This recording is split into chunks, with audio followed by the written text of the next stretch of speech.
This is Monica Perez here with, I'm going to call him a regular, Anthony Raimondo. How you doing, Anthony? I'm well. Thank you for having me. It is such a pleasure. And I have to say, the last time we spoke, and you say this kind of thing on the regular, but the last time we spoke, it really got to me. Uh, you're just You're as outraged by the tyranny, injustice, bad law, violating law, all the things that we are suffering through that makes us feel paralyzed, frustrated, overwhelmed, black-pilled, podcasting, listening to podcasts, and just getting madder and madder. Um, and but when I ask you questions, ideological questions, you usually just answer with what you could actually do, like what the law says, what the policy is, what the policy should be, how you can use the process.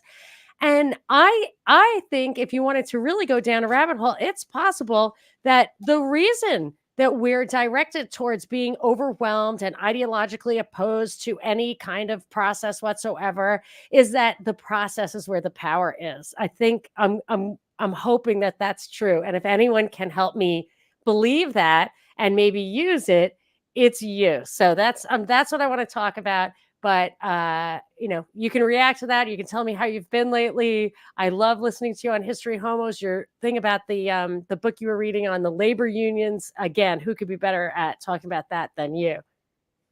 Yeah, there's a lot more to the story of the UFW and kind of my involvement with them that we didn't have a chance to go into on that show, but it's a fun topic. Well, anytime you want to just have at it, my time is your time. Anytime you want to just put that out there, I'm happy to host you.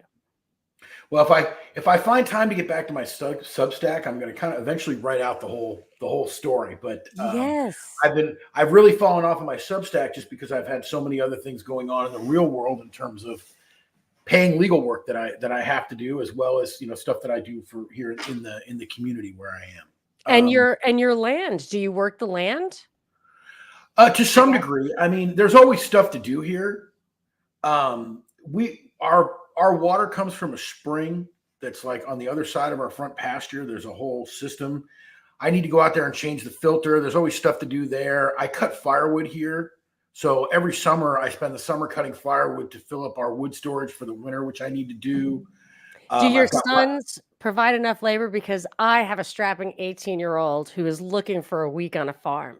Well, it's funny. My older son is in Texas full time now. He works full time, so he's off the hook. And my younger one has horrific allergies. So he ends up usually helping my wife around the house because if he goes out to do anything in the field here, he just suffers bad luck mercilessly. You know what they say, get some bees and eat their honey. And they, if they eat the pollen that he's breathing, their honey is supposedly. Oh, I should get my next door neighbor makes honey and bacon. That'll work. I don't know about the bacon. I love bacon, but I'm just saying honey. They raise bees for honey, and they're right next door to it, so it's going to be the same. Oh, that'll work. So I should go over there and talk to them. Yeah. At any rate, it's funny. If you need muscle, you got it. Yeah. It's funny that you asked me about this topic because it's something I've been thinking about quite a bit. I travel a lot over the road, so I have a lot of time. When I am working on the property, I mean, there's what I think of as my yard, the area immediately around my house is a couple of acres. So it's, there's, I spend time on I've got one of those zero turn mowers that I use. And so what's zero turn? It can go around in circles. Yeah. Zero turn means you can turn completely in a circle without moving. Right. So I listen to a lot of podcasts, and I listen to a lot of podcasts of different types, and I hear a lot of folks with a lot of like strong ideological bent. And I find myself, and more often, I find myself asking myself, like, where do I fit in all of this? And I don't know that I do. I'm going to be honest with you. And I enjoy listening to a lot of it. So I don't want to denigrate people that are creating content that I enjoy and that I find entertaining. I listen to a lot of kind of right-wing political ideology kind of stuff. It also makes people feel like they're not alone, which is very helpful. Like I grew up in New York. Yeah, I mean, a conservative in a conservative household, and we were completely isolated, and I was, it was not good. But if like, and during COVID when people didn't want to get vaccinated and nobody in their family agreed with them. It is, I do find there's some community in it. Well, I think particularly some of these younger guys that are out there, like lately, am I allowed to talk about other podcasts here? I don't care. No. I don't care anymore. Lately, I've been listening to some of the episodes from this guy, the Jay Burden Show, young guy, kind of right-wing guy. I mean, he's like my kid's age. And one of the things that strikes me about some of these younger guys, I think especially for young people, it's important for them to hear alternative voices beyond what is the sort of mainstream, left-wing liberal, whatever you want to call it, version of things. One of my sons goes to school in Southern California, as you know. And I mean, he told me, we just did a road trip together, and he told me that he still doesn't talk to his friends about the vaccine down there. Wow. He doesn't tell Yeah, I anybody. believe it. He doesn't tell anybody he's unvaccinated. They just assume that he's I vaccinated. know. I feel like it's a badge of honor. And yeah. But in that world, it's some social stigma associated with it, right? Yeah, So no, I think I it's definitely important for have that. young people to hear that are others out there, that are sharing and exploring some of these ideas. And I think, young people are also still kind of figuring all this stuff out. So I would never suggest that this stuff is not of value. I mean, like I said, I listen to it myself, and sometimes I find it very interesting to think about these topics. Yes. But when I try to fit myself into like a what am I ideological box, I don't really think that I fit in any of those places. And some of that, some of that is unique in the sense that part of it is because I'm 53 years old, and I'm not going to be an activist at my age. I mean, I just, I don't have some sort of political agenda that I'm trying to assert.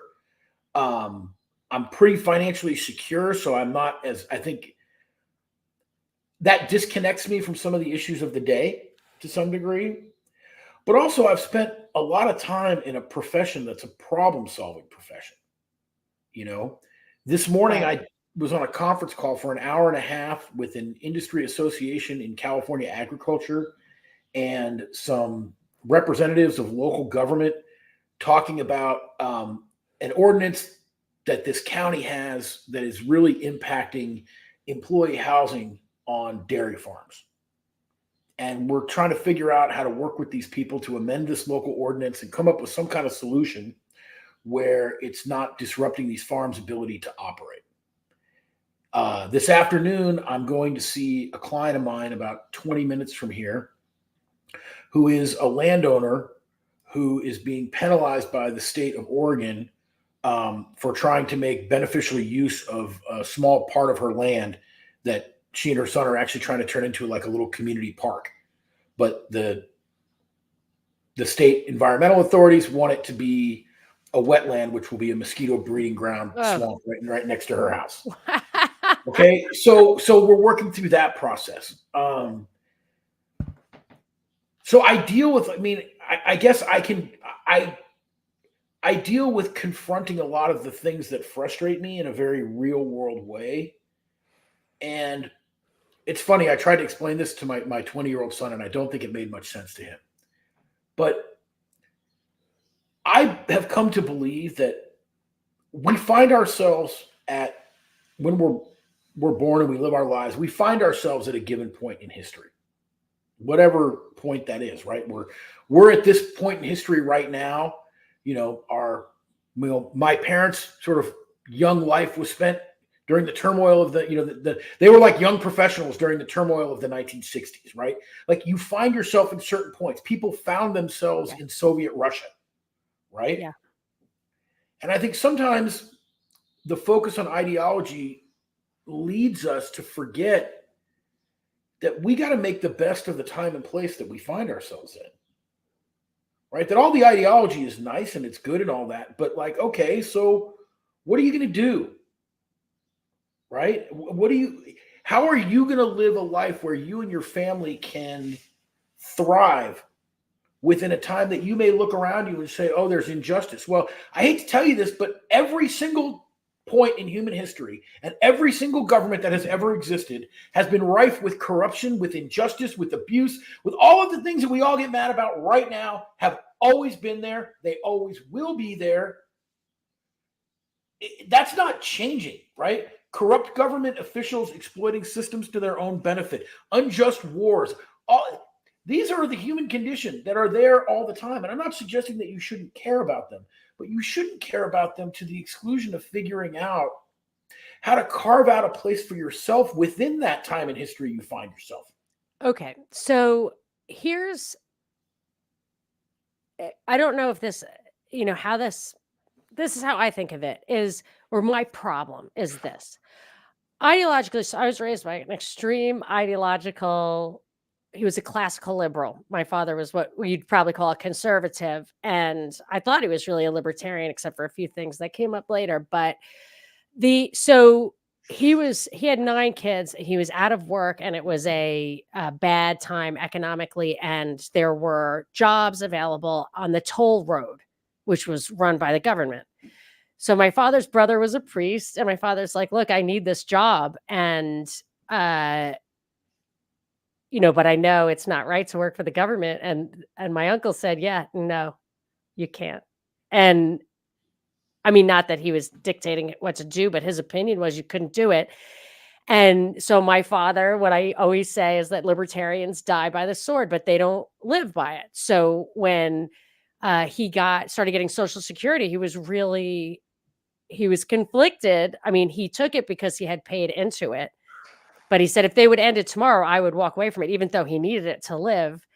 And I think of that, like, immigration is too complicated to use as an example, but I even, I think about zoning laws. Like, I am absolutely opposed to zoning laws in theory, because I'm also opposed to messing around with interest rates or making policies that favor real estate development over, conservation. Whereas if you just allowed all of these prices to operate in the free market, it would be much more expensive to build stuff, to wipe it down, to build a road, to get to your new development, so in a free society, I think we would have lots of beautiful little villages like they have in Europe, but we don't. We have developments that bribe the government and just wipe stuff away and build, whatever crappy, quote, affordable housing or whatever. So do I want to go in there? Like, there's something like that near my house. So I want to go in there and go to the meetings and try to stop that development. That would not be a libertarian thing to do. But all the things that led to it were not libertarian. And here I am living in this place, and I'm going to let them really ruin our town because I'm not willing to, live by the sword. So See, I can't understand that dilemma of living by an ideology as opposed to living in the practical reality. And I'll give you an example. We just had a huge thing go on in the little town that I live in Oregon, that I played a pretty big role in, where our county road department had put a new guy in charge, and he decided he was going to be the new sheriff in town. And he started on this effort to push everybody's fences back. So we have county roads run all over this rural county, and everybody's got fences. I mean, I've got to the front of my property. I've got a post fence, wire cattle fence out in front of my property. And, these properties have been here 150, 200 years, whatever. And nobody ever kind of really enforced this stuff strictly, but the county has a right of way for road maintenance on either side of the road, on the shoulder, essentially. So this guy started writing people tickets for huge fines to force them to push their fences back to give the county more room, even though there was really no imperative to do so. So I'm getting lost in the weeds of it. yeah, the bottom line is, I defended one of the landowners from one of these tickets, and because of him, got involved in this thing at some county board of commissioners meetings. And at the end of the day, I pulled a little bit of I can tell this whole story some other time, but I pulled a little bit of a bait and switch. As they were working on revising their county enforcement ordinance, I actually convinced the supervisors to take away their own power to enforce the county code via fines altogether. They gave away their own law enforcement power just to end this situation where all of us rural landowners were so riled up and kept showing up at meetings. Now, philosophically, how do I feel about these commissioners? I mean, these are politicians. I don't really have that much value for them. Do I enjoy going and speaking at public meetings? Not really. I'd rather hang out here at the ranch with my dogs. But we had a problem that affected me and everybody else around here. I mean, there are people who this was a serious problem for, who were losing livelihood by losing pieces of grazing land because of the county pushing their fence back. It was no small thing. And we won that battle. And this is a better place for rural landowners because we stood together and we spoke up and we did all that stuff. You know, I think sometimes we get conspiratorial. Oh, they do this and they do that, and they're controlling everything, and they're doing this, and they're going to rig the election, and they're going to, yeah, a lot of things are corrupt. But the thing you have to understand is that this is not an autocracy run by a cabal that sits in a dark room that can simply execute any of their whims in any way that they want. This society is a complex set of interlinking systems, most of them bureaucratic systems. And bureaucratic systems operate by rules and process. And yeah, there are aberrations within the rules and process, and there are rigged results within the rules and process. But there's also a lot of times where that rules and process can be used to your favor and actually can be used to help real life human beings improve their situation right now.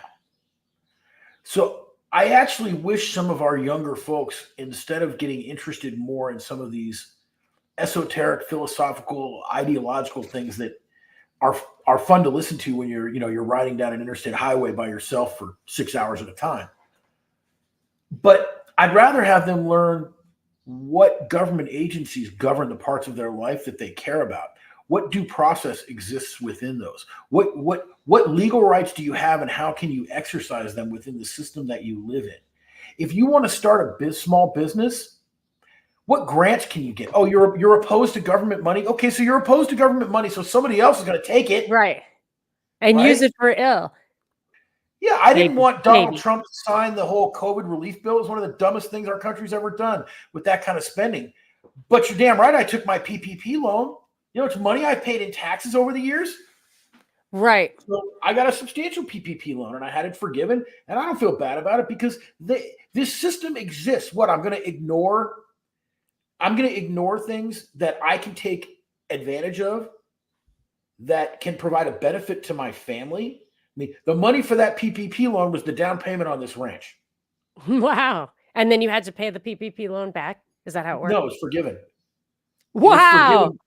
It was forgiven because I used it all for the appropriate purpose. The way it worked was, if you used the PPP loan for the money for the purposes they designated it for. Which was what? Payroll, rent. Okay, but that's not the down payment ranch. Yeah, it was, because my business never closed. They didn't require that you show. Okay, but it sounds like they didn't require that you show any reduction of income. Right. Okay, so this is literally exactly how it went when the PPP thing was announced. I looked at it and I'm like, wait a minute. They're not requiring me to show that I got shut down or that I have any need for this money. They're basically offering to pay my payroll and rent for 2.5 months. And I'm like, can I do this?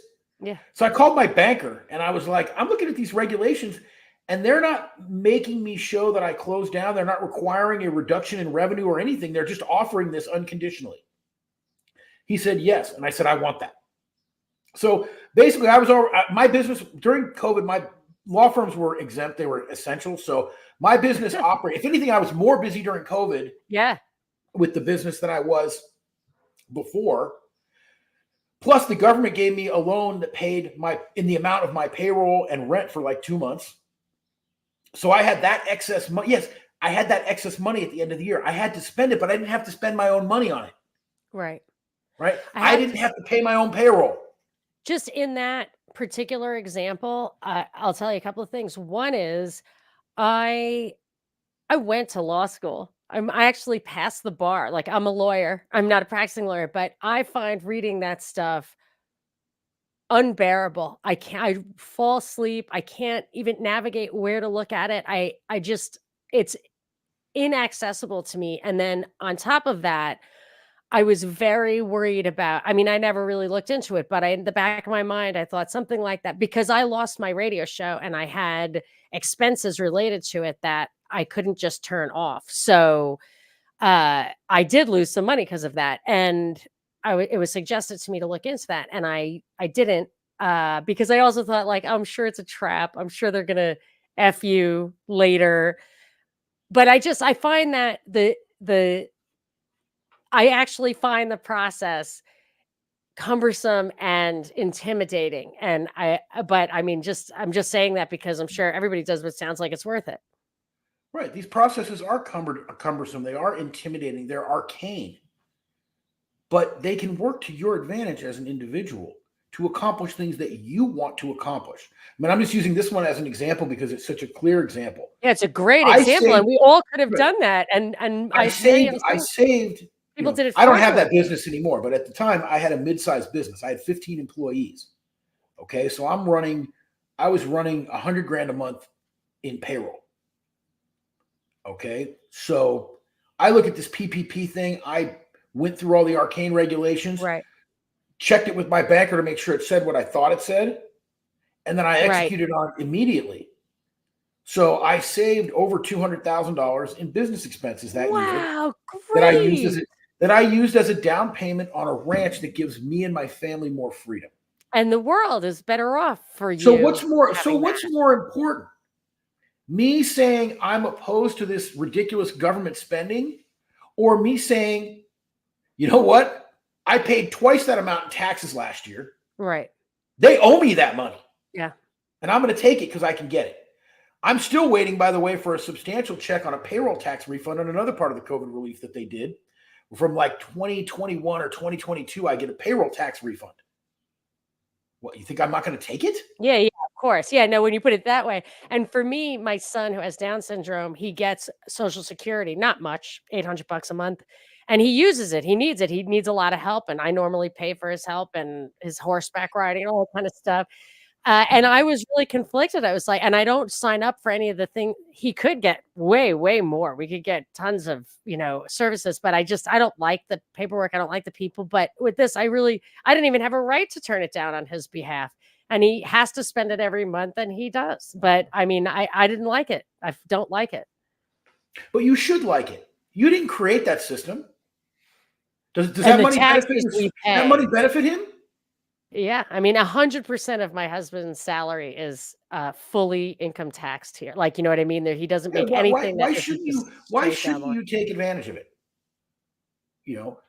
I mean, if I could have back the money that I paid in taxes for only the last 5 years that I own my business, I would never have to work another day in the rest of my life. That I'm fine with. But I feel like when I participate in that way, where I give them the tax money and then I apply to get it back, I'm validating that process, and I don't want to validate it. You think they're sitting in the IRS office going, "High five, we got Monica"? No, right? I'm thinking St. Peter. I'm worried about St. Peter.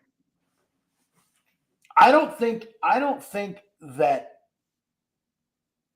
Let me put it this way. I don't think that we are judged in the next life based upon our use or non-use of government programs in this life.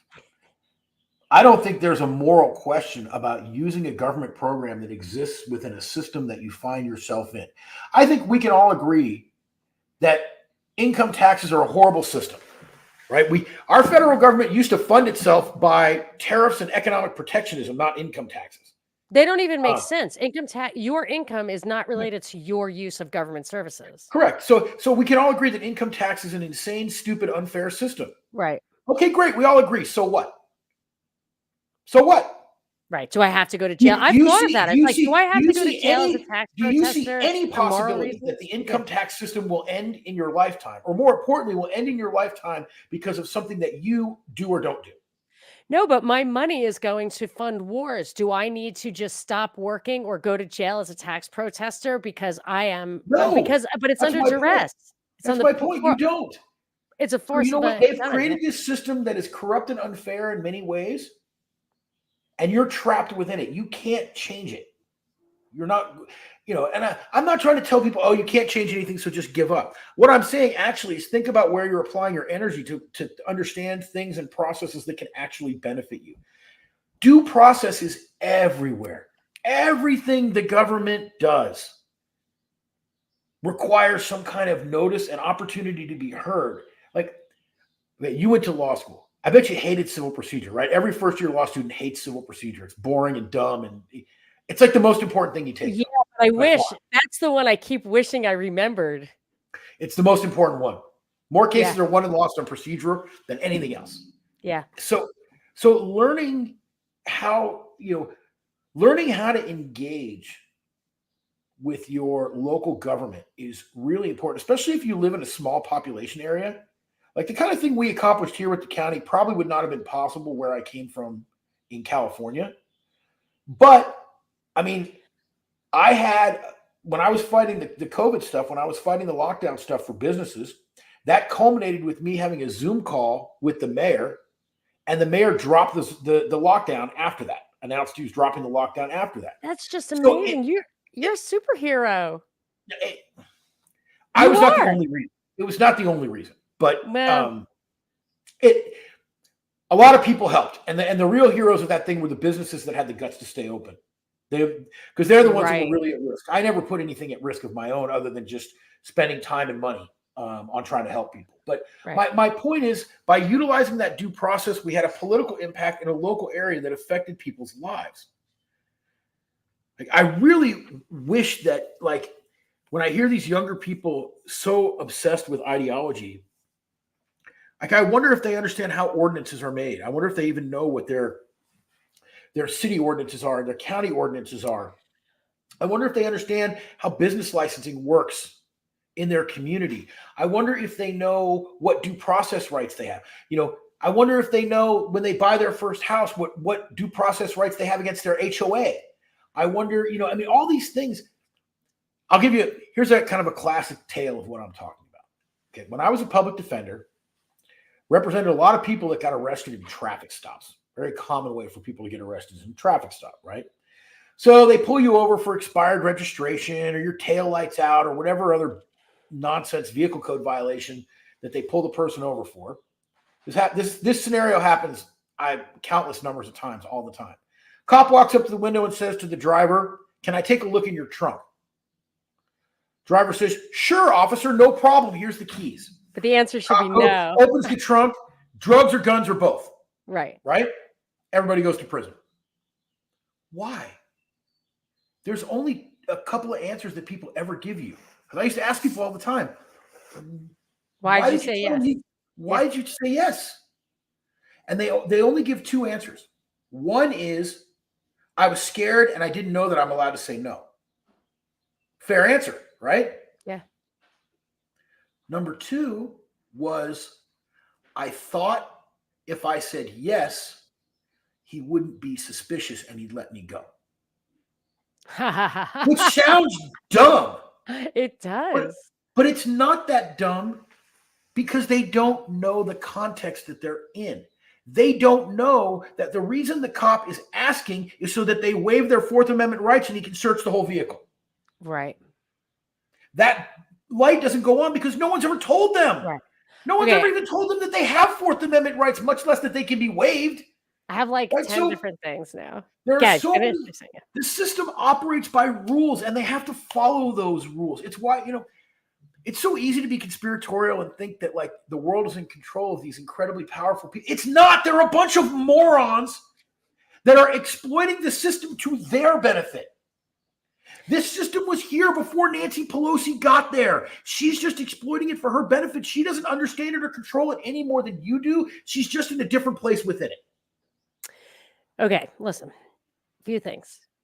There's definitely two tiers, though. So we had like Fauci and Andrew Cuomo both came out. Cuomo at the end of last year, Fauci more recently, basically saying in some contexts or implying that all that stuff was voluntary. You didn't even realize that you were doing it voluntarily, but you were. So there's that.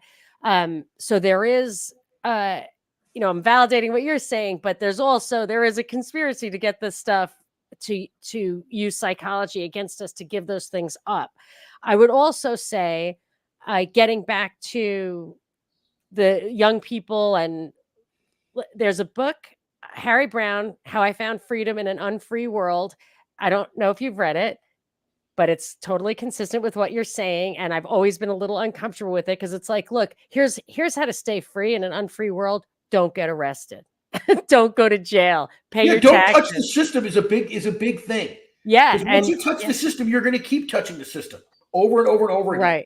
Right. And then, but as far as young people and understanding process and power and all of that, and this also goes to the stuff that you've done locally, and also to some quacks suggestion you could volunteer on a land use committee to make the rules more favorable to your business, for example.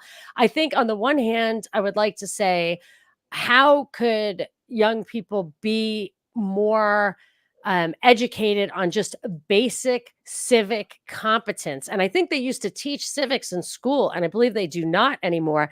And then also, like, I assume, when these are two different things, when you move to your town, those people must have like popped bottles of champagne, like, wow, our interests are aligned with this guy who can help us. Or were they already motivated? Or how can we find other good lawyers? Like, is there a way to connect with those people? So those are my two things. How do people at the ground level, kids or whatever, figure out basic civic competence? And then when you need a good lawyer or an advocate or a teammate or a community, I mean, any ideas on how we can be more effective that way? Those are the two. Well, one of the things you can do that people aren't going to like to hear this because it's not fun, but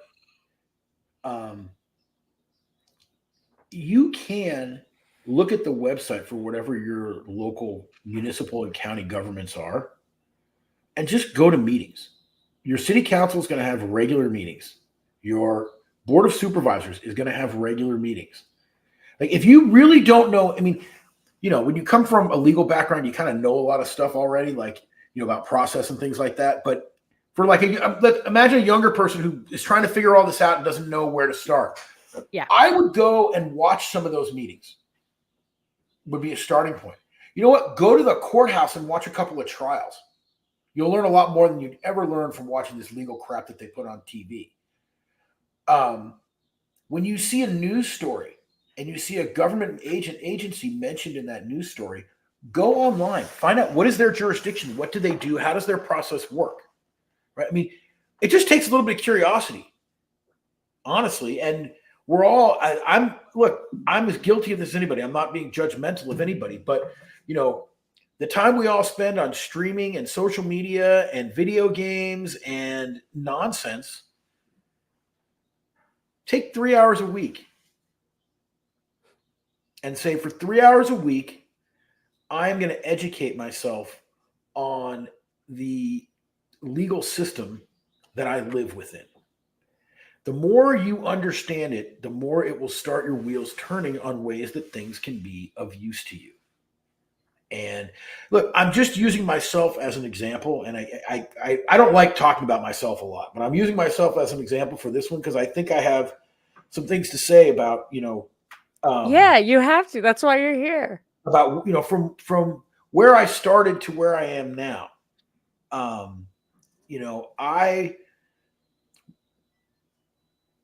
don't think I've ever been all that ideological. I've presented myself as such at various times, but I don't think very honestly. Like a lot of people in my younger days, I presented myself as a leftist and sort of, I mean, it was easy in the Bush years because I was against Iraq and all that kind of stuff. Churchillian. If you're not a leftist when you're young, you have half a heart, and if you're not a rightist when you're old, but you know what? There were the leftists in those days. The leftists they were anti-war. All the pretty girls in the good parties too. Let's be honest. Nice, like, short skirts. And it was like it was a socially acceptable thing to do. I mean, but I don't think I ever really was like ideologically committed to it. You know what I'm saying? Like, if I'm going to be honest, I wasn't. I don't think I ever really embraced it at some deep level. Right. And then I think about my life, and I look back, and I'm like, for a lot of my life, I was just so focused on like raising my kids and building the business and trying to like get my family ahead Mhm. that I just didn't have time for the ideological part of it. And I did not, I've never been like a blue chip guy. I went to a mid-tier college. I went to a mid-tier law school. I love the I, story of your first job. I graduated from law school with honors, but I literally didn't do any law review or internships or anything. I worked as a bartender the whole time through law school. And my first job as a lawyer was for literally the worst law firm in Fresno. I started absolutely at the Boy, the bottom. worst law firm in Fresno. You want to know how bad it was? I didn't even have air conditioning in my office. I had a swamp cooler in my office, which those of you who don't come from hot Oh, it's a climates like that, dehumidifier. I grew yeah, up it's a with swamp cooler. Like you Yeah. soak a sponge in water and it blows air through this wet sponge to cool the air. Yeah. If you were the first, so you couldn't work in the office in the summertime in the afternoon because it was too hot. So you had to make sure you were in court in the afternoon because it was air conditioned over there. And if you were the first one in the office in the morning, you'd be greeted when you flipped the light on to the scattering of the cockroaches Oh, that lived inside the swamp cooler. And when I told my boss we had cockroaches in the office, he goes, "Those aren't cockroaches; those were water bugs." Oh, yeah. And it's because you had the swamp cooler. Yes, it's because they lived inside the swamp cooler for the moisture. So that's where my legal career started out. Okay, I made $34,000 a year in my first job as a lawyer, and I worked my way from there to becoming a partner in the biggest law firm in that part of the state, and then eventually starting my own law firm. I'm 53 years old now. I live on a 49-acre ranch. I do only the work that I want to do. I have no debt other than my mortgage. And I'm about as free as I think you can possibly be in this society. What percent is your mortgage? What? What rate is your mortgage? It was before everything went up. So it's it's like I know. I just like it just tickles me pink when people are like, I have a 2.75% 30-year mortgage. My mortgage cost is probably lower than the apartment rent that most people who are listening to this are. And thank God you had that money. You could just put the money in a CD right now and make twice as much. So you know what I mean? Like that, you would never pay that mortgage down, is what I'm saying. Yeah. So it's the only reason I'm saying that is not to like boast or anything, but I'm trying to say that like for most of my life, probably after my 20s, I really didn't have any sort of strong ideological or political bent. I was only concerned in improving my situation for myself and my family. And it's funny, when I went on Mark Claire's show to talk about the lockdown stuff. A long time ago, right? A couple of years. He commented. This is when he was still on Lions of Liberty. He actually commented on that and made me think of it in ways that I never thought. I was like, well, I never had to really like risk anything for my freedom in the course of the lockdowns. And he's like, well, that's because you already did it before that. Because I had taken control of my income before COVID ever started. Oh, by running that's my own business. Great point. And actually, throughout all of COVID, I completely had control over the way that it affected me because I had my own business. But you know why? I know your story. I'm not going to tell it now. But when we met in person, you told me something about a prior experience you had working for someone where you just weren't comfortable, if it's okay for me to say, with the business practices. And then my guess is that weren't the direct reason. It certainly led to you having to take control for moral reasons, actually. Yes. Is it okay for me to say that, or do I need to edit that out? No, it's absolutely true. But I also knew how to navigate systems to make that happen. And when that moral question came down, I was already in the position to start my own thing, because even though I was within a larger law firm, I always had my own client base. Mm-hmm. So when the time came that a moral question was raised, you had power. What I was going to do. Yeah. I never had any question that I could walk away and do my own thing. And I don't mind talking about what's happening with me right now. One of the reasons I've gotten so busy recently is because the law firm that I used to own, that I sold to my former colleagues, just got folded into, you and I were talking about consolidation in agriculture. Well, they just got consolidated into a massive multinational big law firm, for which there's no place for me. Obviously, it's not what I do. So that's why I no longer have any relationship with that former law firm. And they kind of did this. The part of it that's unpleasant is that they did it without telling me and without any notice. Like literally, I went to look at my email one day and my email was shut off. Right. And And when were they intending to do that before you walked away? Would you not have walked away, or would you have no, stopped I that? would have Or did you walked not away. I care? would have walked away You don't regardless. care.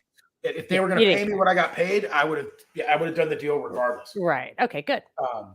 But no, they told me at the beginning of May. I got an email at the beginning of May, basically like your services will no longer be needed as of June 1. And like a week later, they cut off all my email access and everything without any notice. Fine. So, but I'm not. In fact, it felt good because Yeah, I fine. needed to be free of that, and I've got the ability to get my own work. I've got plenty of things going on where I have people want me to work for them, and I don't have any problem like making a living or generating the income that I need. But that's the result of years and years and years throughout my career of building myself to that place.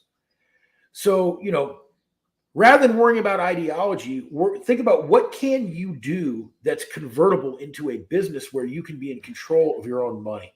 Well, that was a big problem with the vax, is that people who were in the service or worked for big corporations. I mean, this is the thing that I don't like, that makes me mad about the corpo governmental continuum, is that when the government makes it more a better environment or an exclusive environment for big corporations that have the money to layer in legal departments, environmental departments, HR departments, all that stuff. And then you say you have a calling, you want to be an artist, like a musician.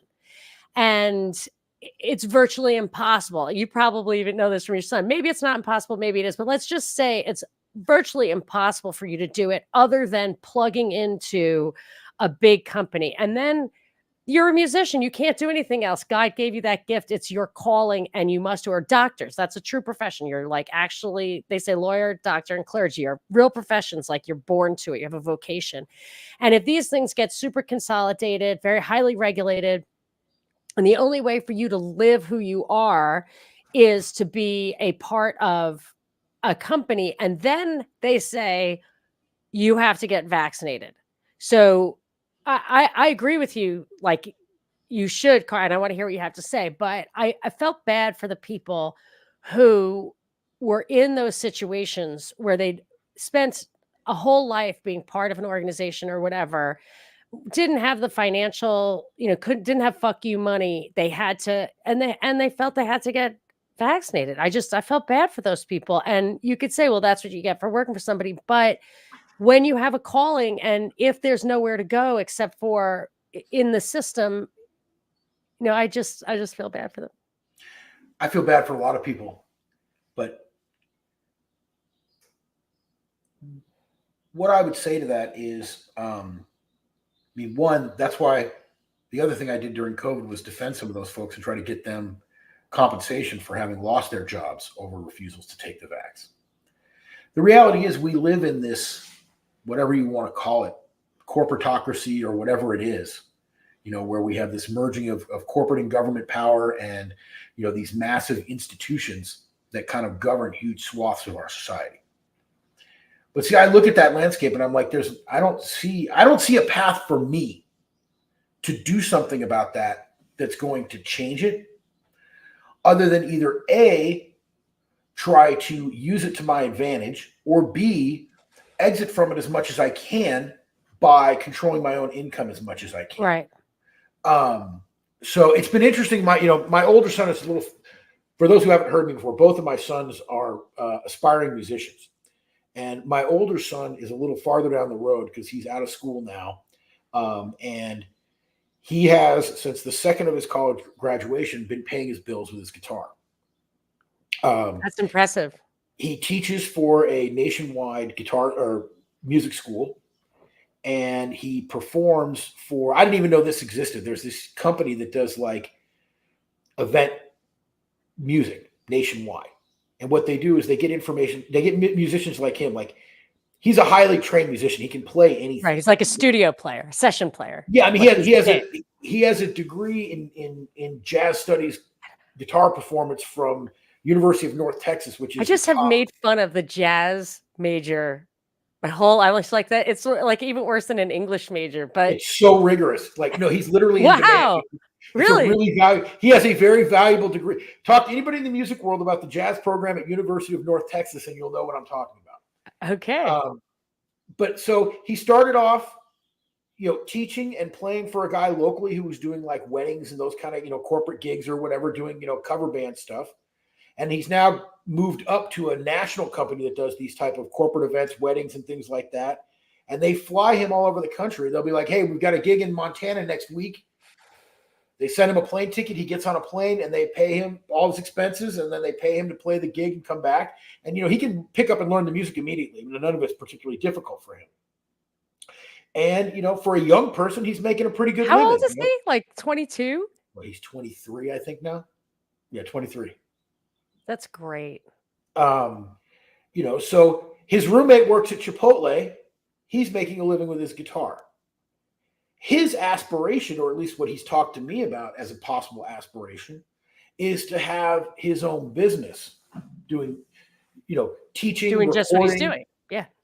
Record production, music production, and then also, making money performing. And then he also has his own band that he plays in locally in their music scene. They just got a gig opening for some touring band that's coming in locally. So, when he got interested in music, I told him, be a professional and be an entrepreneur with it. Nice. Don't just like sit in your basement and noodle on your guitar. Like, okay, you want to be a musician, go figure out how to be competitive at making a living at it. There's lots of people. It's a multi-billion-dollar industry. People are making a living at it. You just got to figure out how to do that.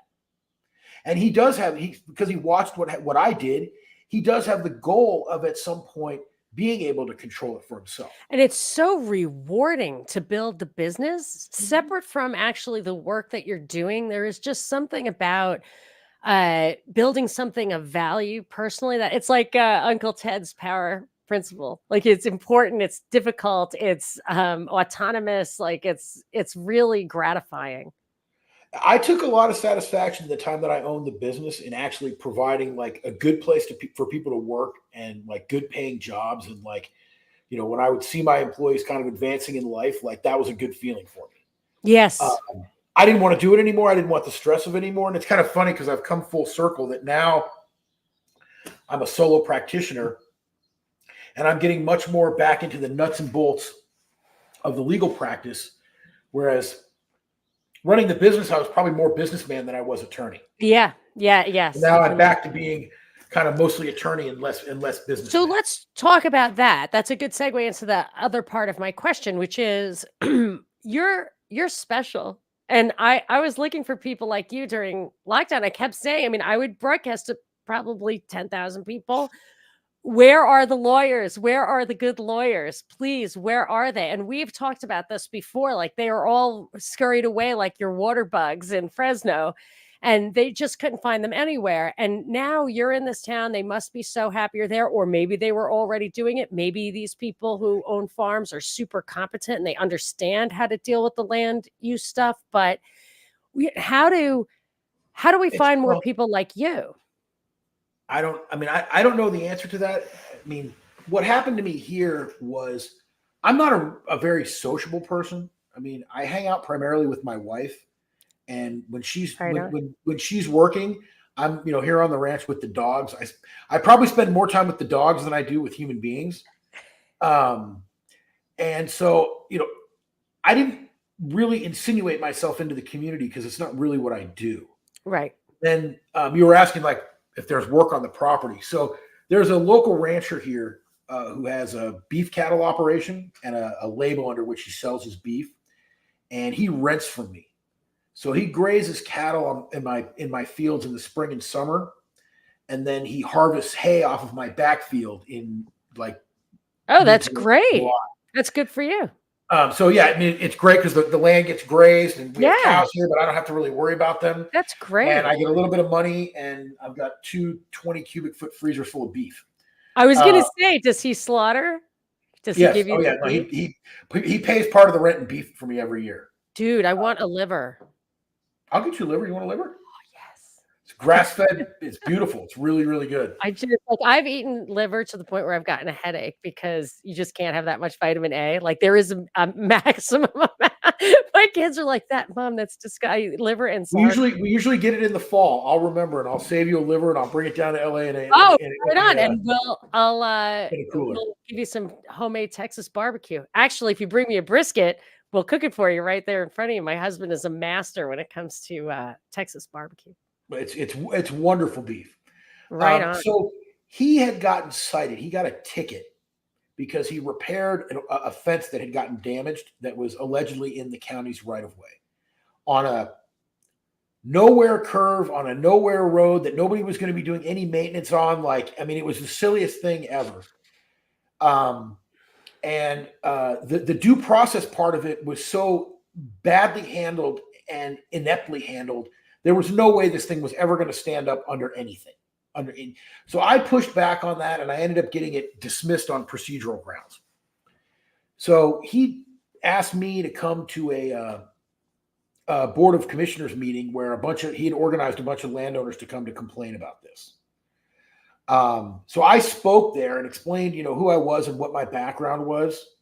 And I explained, how badly they had bungled the due process, and basically explained if they wanted to go down this road, they were going to find themselves in an ugly legal fight with these ranchers that they were going to lose, and that they needed to change course.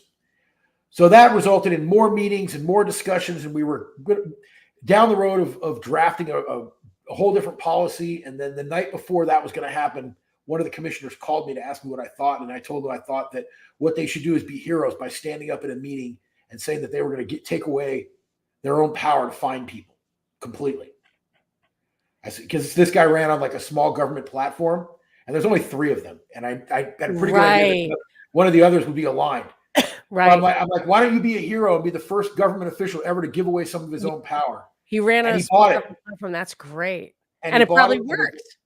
And I'm probably breaking my promise right now because I told him that I wouldn't. I told him that I let him take the credit for it, but don't. Well, he does get credit for it. He does get the credit for it. I understand maybe it was somebody else. No, I do give them credit for it. Obviously, they listened, which was an amazing thing that they listened and and he probably did it out of his heart. He probably thought you were right. No, I think he did. In all seriousness, I think he did do it out of the goodness of his heart. I think that he heard me and he listened, and he knew it was the right thing to do, so he did it. And when does he come up for a re-election? I think he's new, that one. Well, let's hope he keeps the other one that voted with him though is up for re-election in November. So we're hoping to back him. I think the landowners around here are all going to back him. But I lost kind of where I was going with all this. So the landowners were already in motion. There's not many lawyers here. Okay. Right. I have as much work as I can do right now. Well, how did that happen? All through word of mouth. People heard about me because of this whole county thing. That thing. And then like other lawyers in the area have been referring people lawyers that I don't even know have been referring people to me. Are you like the crackpot guy, or are you like he can do anything? Well, I think part of it is because people have become aware that I have experience and background dealing in like government bureaucratic action and government bureaucratic enforcement. Like I have a client who owns some mineral rights right now that the state of Oregon is trying to take away from them. Ooh. That makes me mad. Yes, it does. You know what? It's interesting. The stuff I'm doing up here in Oregon is a lot of like very different from what I've done in the past, and then it's a lot of like land use and environmental. And stuff. Property rights like that. I always think like what made the Okies and Texans rich was that the way U.S. treats mineral rights, whereas when you go to the Middle East or whatever, they don't. People who live on the land for 5,000 years do not own the oil under the land. Don't you ever hear that? Like it's always the government that's. I don't know how it works over there. Right. Okay. But I mean, a lot of the issues I'm dealing with right now are property rights issues and government incursions on property rights. And I think I'm going to continue to see a lot of that here.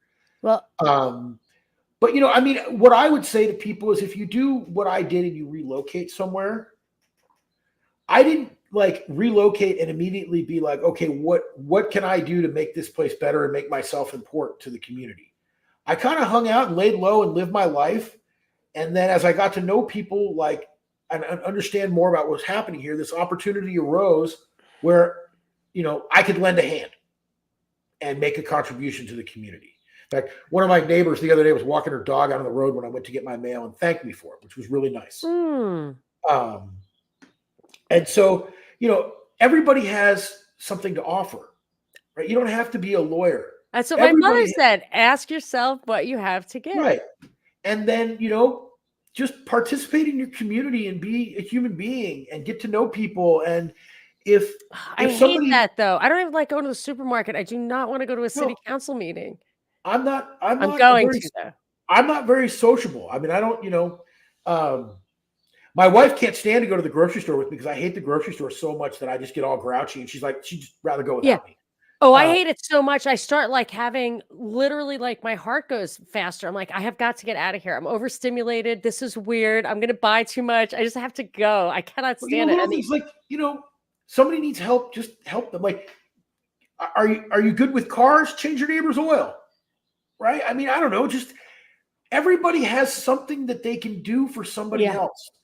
And, so I got involved in this thing and I wasn't, I handled that citation. I know he didn't pay me to do that. I did that because, he's like my tenant and we have a family connection through my wife's side of the family. So, it's like, I'm going to help the guy out. So I just helped the guy out. And those little things come back at you. But I have to, before we go, I have to absolutely ask you about specifically Agenda 21 had a lot of land use initiatives that they were trying to unroll or insert at local levels. I know San Francisco was huge into that because Rosa Quarry, I think she wasn't the first person to point all this stuff out, but she did talk about how watch out because they will infiltrate your local place and bring these land use ideas.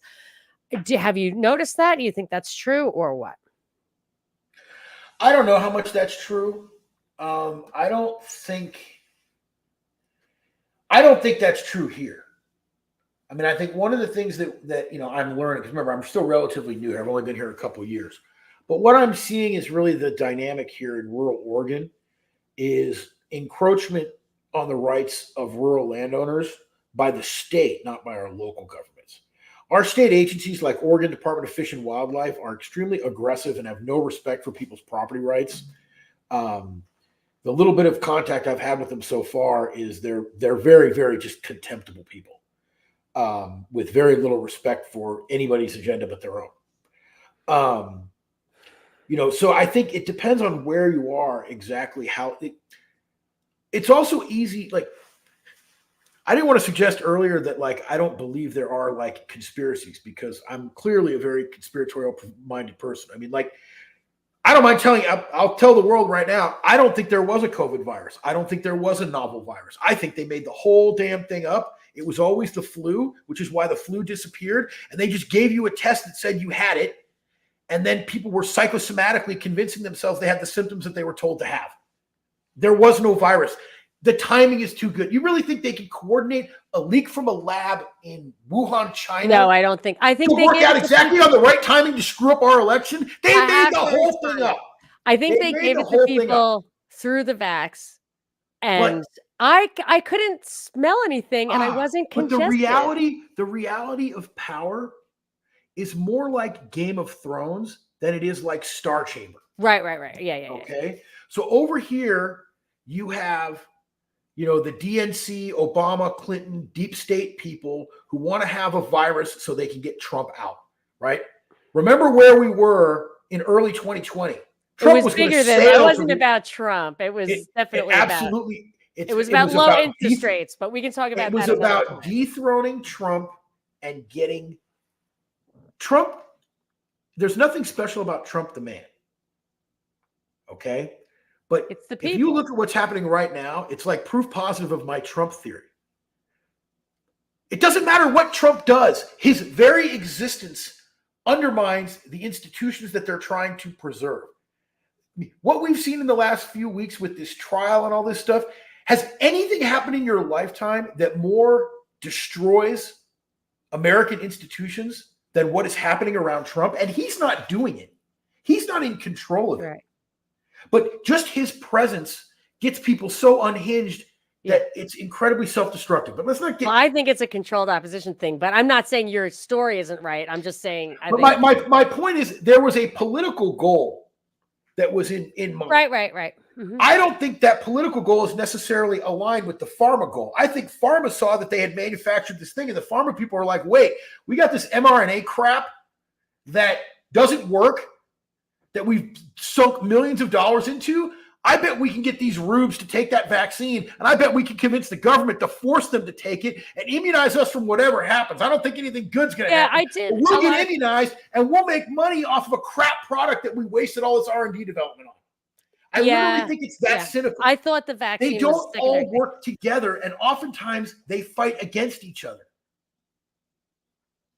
It's more like Game of Thrones, a bunch of venal, corrupt, power-hungry people stabbing each other in the back at every opportunity, than it is this just doesn't look to me like a cabal that is in a firm grip on power. It's too much of a mess. I'll give you some of that, but I can't. No, because I can predict how this stuff's going to go with like 75% accuracy. Like I can see where they're going with a lot of this stuff, and they get there. If mRNA is a bioweapon, it's the worst bioweapon that anyone. I don't think the vaccine was the first thing. I think the main reason for the COVID thing was they had 2% interest rates, and they had to get them back up to 5%. I saw guys like, how are they going to get 2%? No, I think that's a big part of it. No, I think that was the primary reason. But okay, the lockdowns were a real estate acquisition, and the whole thing was a recession. They got rid of inventory. They got rid of headcount. They forced that recession without having to take the blame for failed Keynesian policies. However, we're really getting off the track here. Yeah. So you don't think that they're pushing down Agenda 21 in Oregon? My point is, I don't know how much control they really have to be able to do that. I think that we need to put our eyes a little closer to the ground. And I think you need to look at. I agree. What is actually happening in your community? What was happening in my community was the county was trying to push our fence lines back. Right. Pushing our fence lines back even 1 inch is taking our land from us. That's no joke. Now, is that a result of some Agenda 21 motivation? I don't know, and I don't care. Right. And it doesn't matter. It doesn't not matter. I just want That's what I always say. I want to solve the problem that's in front of me. Like people, I guess this is what I'm getting back to, of like, maybe it's related to my profession, but people come to me with like problems all the time, like immediate problems. Like, hey, my neighbor built a fence that's encroaching on my property and is thereby taking a chunk of my land. I need your help. Right. The government wants to cite me for this improvement that I've done on my land. Defend me from this. Right. You know, these are the kind of things that I handle are very they're very specific problems. So I think that's it's kind of carried over into my regular life. I mean, you know, when I hear people talk about, you know, income tax is a great one because we all agree income tax is terrible, but like, what am I going to do about it? Right. What am I going to do to change the income tax system as it exists? You know, that's like a serf born at the height of feudalism saying, man, feudalism sucks. I hate the king. Okay. So what? Right. So what? What's it going to do? Even if you kill him, you're going to get another one. Right. What is your hate for this concept have to do with anything? What does it get you? Okay, great. It's terrible. Great. There are evil, corrupt people in positions of power over us. Yes, there are. And there were yesterday and there will be tomorrow. But what are you going to do? Like, what are you going to do within your own life to make your own situation better, your family's situation better? And you know what? Not everybody is confronted with the same thing. You mentioned earlier people that are working in these big corporate jobs or whatever. All right, at the risk again of talking about somebody who's not here. I had the very good fortune a few years ago to meet Buck Johnson out in Texas. Oh, yes. Great guy. Really wonderful gentleman. Yeah. And one of the conversations that he and I had was him mentioning to me that sometimes it bothered him that as a firefighter, he had to work for the government because he's not fond of the government. Right. But there's no other way to be a firefighter. That's what I was saying before. And I was like, dude, don't even have a dilemma about that. Why do you even care? Like, look at what you do. Every day, you're like protecting people's property and saving their lives. That's more important than the fact that you work for the government. doing it without stealing their shit like a lot of firemen in New York used to do. Right. You know, I mean, but my point is, like, we're imperfect beings living in an imperfect world. What are you looking for? Right? Like, you want to be a firefighter, that's a great goal, and that provides a certain amount of, actually provides some great security, right? They get pensions, they get all, there are some pretty good benefits to those jobs, right? Okay, so you're being paid by the government. You're being paid by the government, and we all hate the government. Well, that's the only way to do this good thing in this society. Like, I'm not going to fault you for that. Like, trust me, you're way on the balance of everything's okay, right? Like, you can't do that as a private business. You can't do that as an entrepreneur. Okay. So in his situation, he has accepted whatever circumstances he needs to accept to be able to live the way that he wants to live within this imperfect world that we live in, and carve out a place for himself and his family. And he's obviously carved out a place where he's got enough security where his employer doesn't mind, you know, that he does a podcast that sometimes touches on controversial subjects and things like that. Like, right? Like, that's a win. He's living a good life. Yeah. He's got a home. I mean, he's living well, right? Like, we got to live well. And especially young people. Like, if I'm going to rant for a minute here. The thing I hate the most. 4 minutes. All right. Well, the thing that I hate the most in our current society is the amount of old people telling young people what they cannot do and how hopeless their situation is. I hear it from young people all the time. Oh, I'm never going to own a house. I'm never going to be able to do this. Everything's so screwed. I'm never going to be able to do anything. No. We have to teach young people that they have the power to persevere and overcome. Will they? I don't know. We never do. That's the mystery of life, right? But taking hope from young people is despicable. It's why I hate the climate change thing so much. It's all about taking hope away from young people. All of this talk of how desperate the economy is. They want to take hope away from young people. They want to take away the young people's belief that they can find their own path to a measure of security, satisfaction, some measure of freedom and happiness. Is it going to be perfect? No, of course not. Even with everything I've accomplished, I still got to pay property taxes here. They're going to kick me off this place, right? Well, none of us really own our property. We rent it from the government. I know. Right? In Croatia, they do. Not here. But within this time and place that I find myself in, this is the best that I can do, and it's pretty damn good. So I really want to encourage young people to think about their future in the sense of, like, you're struggling today, fine. When I was 25, I didn't have pot to piss in. I had nothing.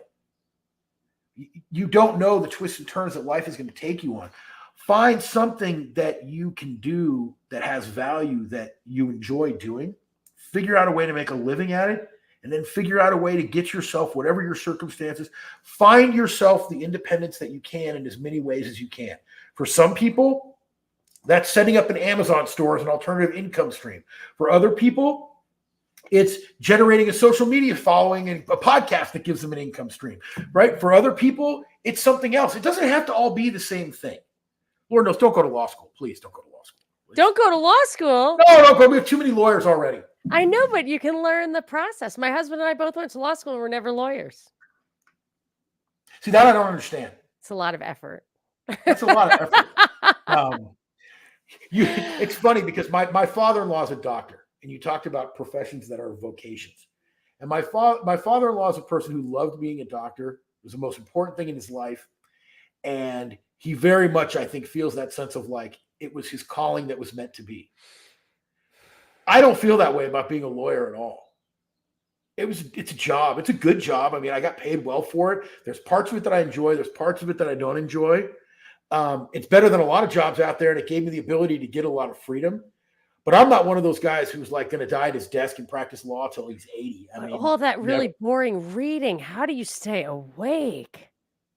Well, sometimes it's interesting. Like, I'm teaching myself a lot of Oregon civil procedure now because I'm newly licensed here, and I've got some litigation that I have to do. It's actually very interesting, the differences between how they do things here and how they do things in California. I mean, look, if you don't like reading that kind of stuff, you probably shouldn't be a lawyer. Right. That's what happened to me. And by the way, as being a lawyer, not everybody's born to be a litigator either. Right? I could never be a tax lawyer. I'd go insane. I could never do workers' comp law. It would make me crazy. But I could be a um, tax lawyer because I have a lot of spreadsheets. but I find the process stuff interesting because the process is what gives you all your tools strategically to figure out what you want to do. So um, I guess my suggestion, I said this. So where I met Buck was at an event at his house. There was a bunch of different like sort of libertarian leaning speakers, and it was a very libertarian audience. And what I said to some people there that I'll say now is I really wish for those of us in this more, I don't know what you call it, the sphere of people that aren't accepting like the narratives and the standard way of doing things. And Yeah. especially for the younger folks, like instead of your eyes always being up here on the deeply philosophical and ideological, don't forget about down here, that you're living a real life in the real world and you can build things for yourself here in this reality. Like this system doesn't have to break you. There were people who lived happy, satisfying lives, even in the Soviet Union. I literally have 2 minutes, but I have to address this. Jack says it sounds like he hit that ethical glass ceiling. I don't know if you're talking about Buck or Anthony, but I want to address this, Anthony, real quick if we can. So you are saying work within the system. This is where we live. You have no control over it. I totally agree. But there's a point at which you cannot go along to get along, which you wouldn't do. And I know personally that you have not done that both when you worked at a place that did something you considered unethical and also when your government was persecuting people, not only unethically, but illegally. So just for the record, I mean, the ethics aren't flexible, right? Like, how do you draw the line? Yeah, but I think your ethics and morals have to be your those are inviolate. And where I would challenge what you're saying is I've never said work within the system. I said use the system. Those are two different things.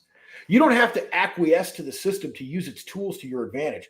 Literally almost every single thing that I've done in my career, you can Google me and see, is taking up unpopular causes and very controversial issues. Oh, I see. Yeah. So you can use the tools of the system to advance the things that you believe in. All I'm saying is, why are you spending your energy trying to crush a system that you're in no position to crush and replace when you could be learning how to use the tools that system makes available to you to your advantage and to the advantage of others? Right.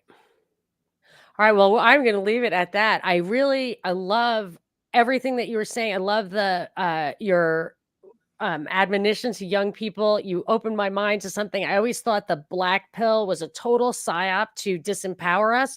But now I think like national news or extreme ideology can also be totally disempowering.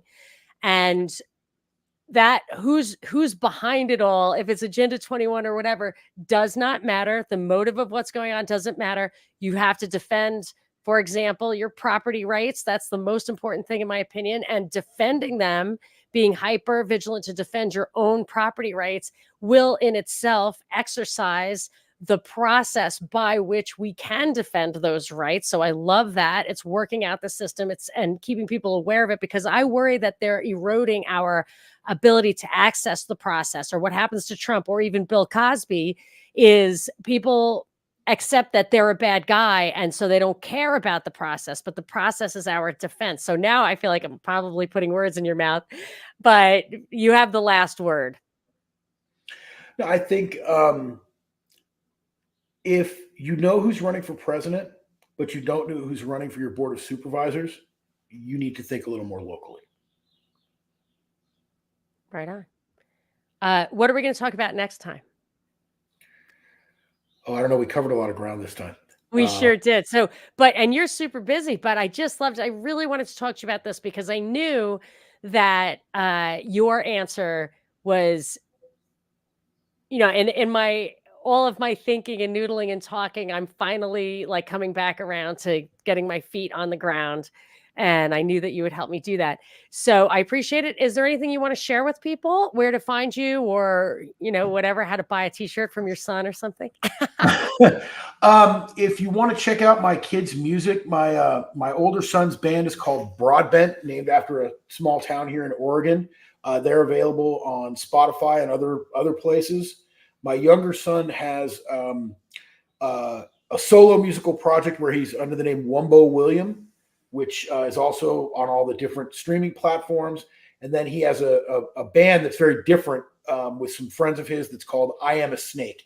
And they're again on Instagram and all those different places. So I would love to have you guys check them out. As for me, I mean, if you're in California, Washington, or Oregon, you can reach out to me if you need legal help. Other than that, I mean, I guess I'm back on Twitter. They reinstated my account and I got sucked back into the Twitter addiction. So I'm feeling very ashamed of that. How should people reach out to you? You can reach out to me either, if you want to, you can reach out to me through Twitter, where I'm 49 Acres of Freedom. Well, it's hard to find you that way because somebody else has that handle. So it's AP Raimondo. Yeah.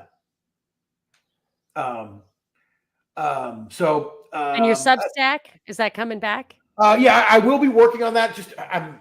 For the next few weeks, I'm very busy with a lot of legal stuff, and then I'm hoping to get back to the Substack, which is I believe anthony.raimondo@substack.com. If you're not interested in political stuff or ideological stuff of any type whatsoever, but you like dogs and cars, you can follow me on Instagram at 1981 Sunchaser GT, I think I am, or Celica GT. I can't remember what I am now. It's a private Instagram, but if you request to follow me, I'll let you follow me. That's what I'm not really an online personality or a social media person. I show up on some of these podcasts from time to time, which I enjoy, and I'm grateful for the opportunity. But I'm not too hard to find if people need me. All right. Well, it's super fun watching your Twitter stuff. Oh my gosh, but you are just bare knuckled sometimes. I even got caught up in the fray, but it's fun. I'll leave that to people to go hunt down on your Twitter. I'm going to play an outro. If you wouldn't mind, Anthony, waiting just a minute because I need your thing to upload. And thank you all for coming and watching at the last minute live, which is great. Or if you're listening on a podcast app, please give me a rating. I would love that at the Monica Perez Show. All right, guys, thanks so much.